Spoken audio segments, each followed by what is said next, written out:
कलमकियान भारत किसान सौंदर्य संग्राम के साथ आज सिद्धांत संग्राम की टीम है टेक्निया इंस्टीट्यूट नई दिल्ली में, और यहाँ महिला सशक्तिकरण की दिशा में उनके सौंदर्य को पैमाना बनाते हुए ग्लोबल लेवल पर नारी शक्ति को, उनके सौंदर्य को सम्मान किया जा रहा है।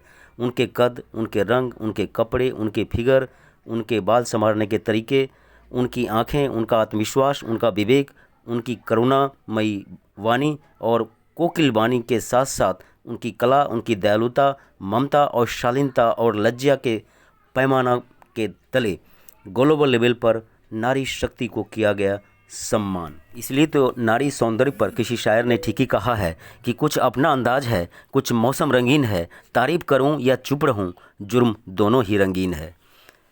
और एक और शायरी है इस पर कि हर बार इल्ज़ाम लगा देते हो हम पर, हर बार इल्ज़ाम लगा देते हो हम पर मोहब्बत का, कभी खुद से पूछा है कि इतनी खूबसूरत क्यों हो। देखिए विजय विद्रोही की यह खूबसूरत रिपोर्ट। सशक्त नारी, सशक्त दिल्ली, सशक्त भारत, सशक्त विश्व संकल्पना के साथ। Please like, share and subscribe कलमकियान भारत किसान सिद्धांत संग्राम। रामायण का मंचन करते हुए, रामलीलाओं का मंचन करते हुए पूरे विश्व को एक संदेश देते हैं कि ये भारत की धरती है, भगवान राम की धरती है, और यहाँ की जो संस्कृति और यहाँ का जो संस्कार हैं वो पूरी दुनिया में भारतवर्ष ने फैलाए हैं।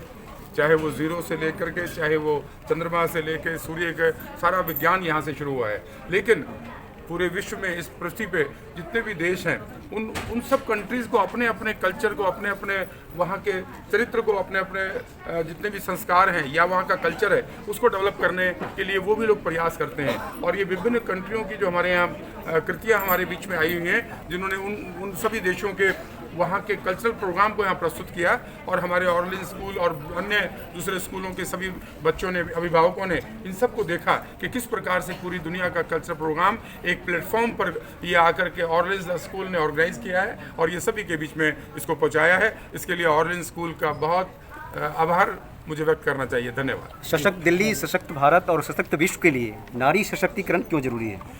नारी सशक्तिकरण इसलिए ज़रूरी है कि ये विश्व और ये पृथ्वी और ये ब्रह्मांड नारी से ही स्टार्ट हुआ है, शुरू हुआ है। नारी से ही इंसान की उत्पत्ति हुई, और ये सब हम और आज सब जो हैं ये नारी की शक्ति से ही है। और नारी अगर शक्ति बढ़ेगी और उसी की शक्ति के द्वारा, जो बहुत डिटेल की बात है, लेकिन उसी की शक्ति के द्वारा, उसी के दिमाग और उसी के आचार व्यवहार के द्वारा ये सब चीज़ें आगे बढ़ती हैं। नारी, पुरुष एक घर को बनाता है, जबकि नारी अपने पिता के घर को बनाती हैं, अपने ससुराल के घर को बनाती हैं, उसके बाद में अपने पुत्री के घर को और आगे आने वाली सारी परंपराओं को शुरू करती हैं। इसलिए नारी शक्ति की बहुत ज़रूरत है और उसको सशक्तिकरण की ज़रूरत है, उसको समृद्ध होने की ज़रूरत है। आज का सम्मान कहीं न कहीं कुछ चुनौती भी लेकर आया है क्या?